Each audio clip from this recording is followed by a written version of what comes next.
What's up, YouTube? ODST General back again, and today, guys, we're going to be talking about that other Arma 3 Halo mod.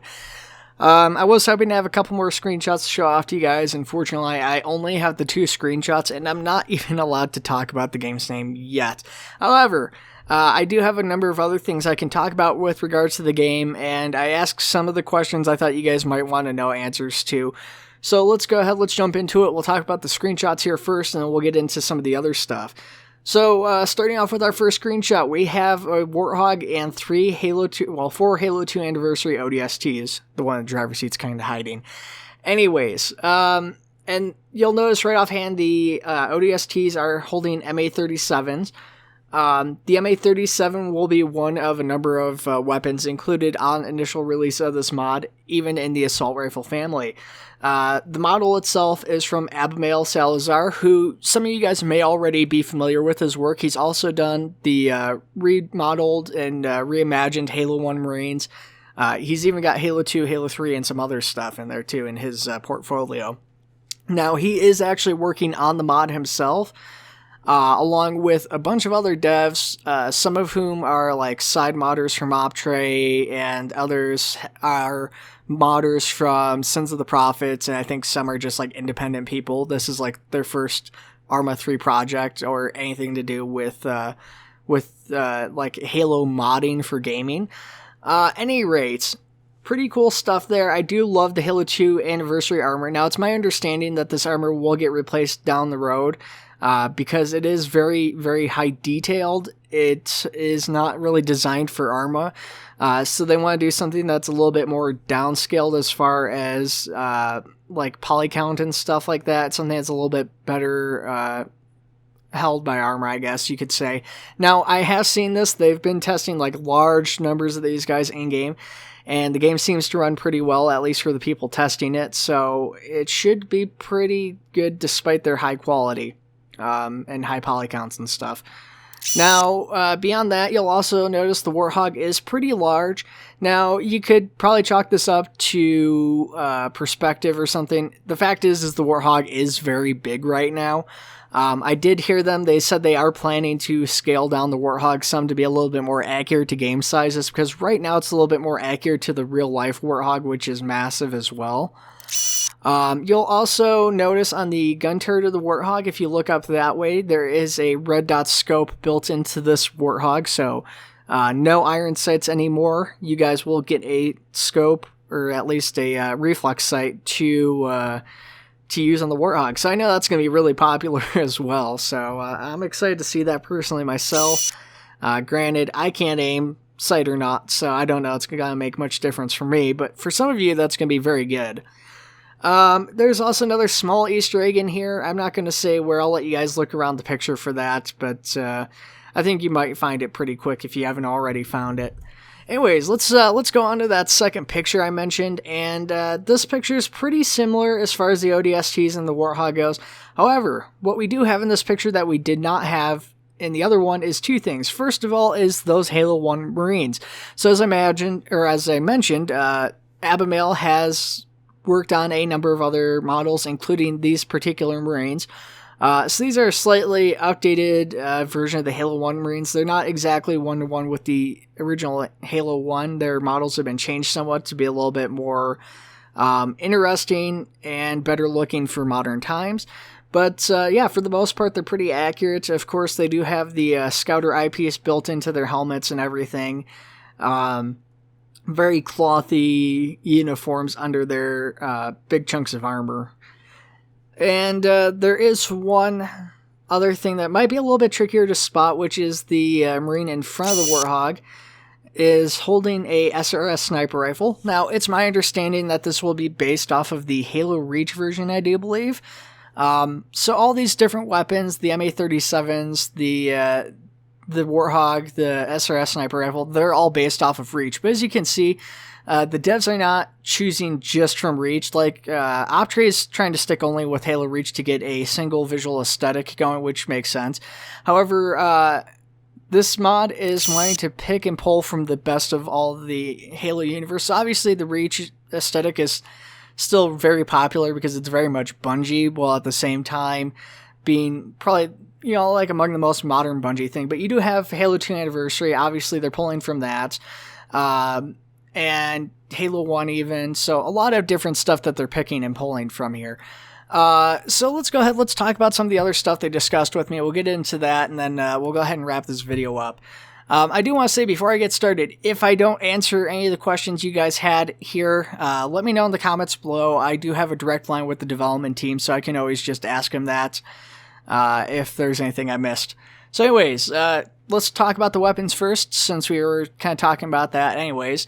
Weapons are designed from a variation system. So what I mean by that is that with the exception of the MA37, like all the MA5s you have will be the same weapon. So you won't have an MA5B, 5C, 5D, whatever.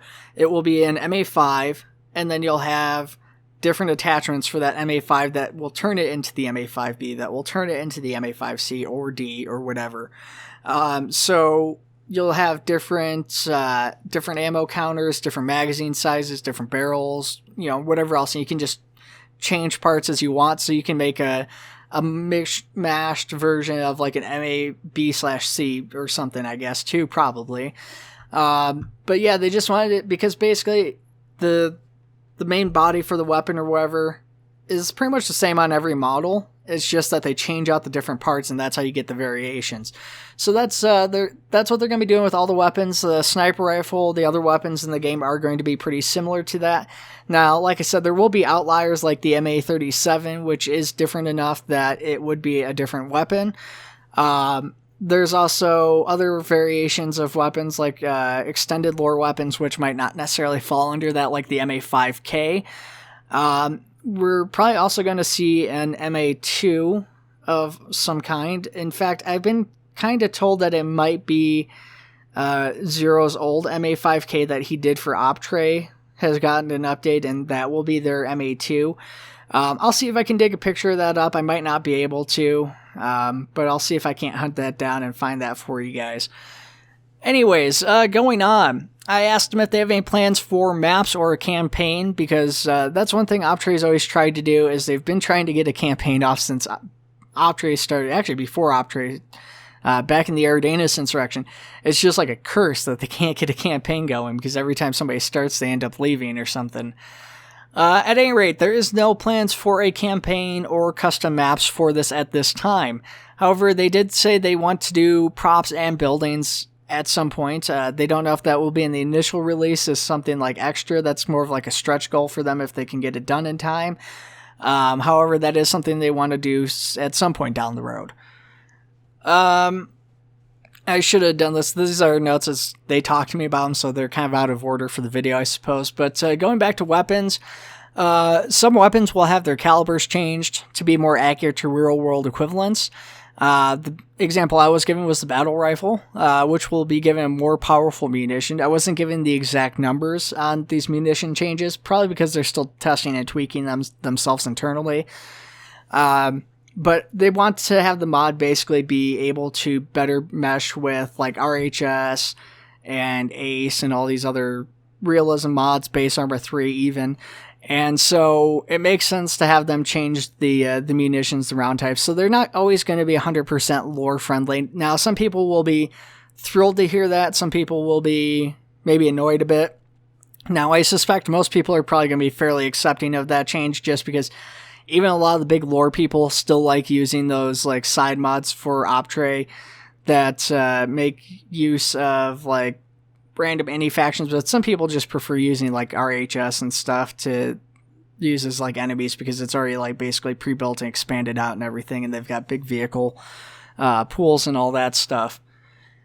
So yeah, anyways, on that topic, like I said, the mod is being designed more as an expansion rather than a total conversion of Arma, meaning that the sandbox for the mod will be better balanced to, like I said, Base Armor 3 and RHS. They also want to have compatibility with some mods built in, so like ACE, for instance, will have built-in compatibility. So that's pretty exciting to see. You won't have to download a side mod to get ACE to work with it properly. Going to the Sandbox. The Sandbox, they want to have basically anything that was in Halo 1 from the human side. Any human weapons or vehicles will have some equivalent in the mod at release. So the Warthog, obviously, we've got the Marines, we've got the sniper rifle, the assault rifle we already know has multiple variants planned. That means we can also probably expect the shotgun, the Scorpion tank, Pelican, and whatever other human stuff I'm struggling to think of. Now, I would imagine they're probably not planning to include the Pillar Bottom. I would say that there's probably not going to be a spaceship like Optre has, or is working on making, I should say. However, maybe possibly a longsword. Obviously, Zero pulled his longsword from Optre, so he could update that. Much like the Optre team, Zero actually agrees that the longsword isn't necessarily the best suited vehicle for Arma 3. But I wouldn't necessarily discount it either as a unit that they add in. So I'm not sure. I should have asked him about that. I didn't even think about asking that particular question. So I might ask that and save that for a later video. Anyways, yeah, so there's still a lot of stuff we haven't seen yet. A few things I've seen that I know they're working on that just aren't far enough along for them to feel comfortable showing yet. Because they're expecting some massive changes, at least to some of those assets. And I'm sure they want to keep a few surprises up their sleeve, even to me. So then the last thing we talked about, there was two big questions I felt everybody would have. The first was, will there be Spartans? There will not be any Spartans in the mod.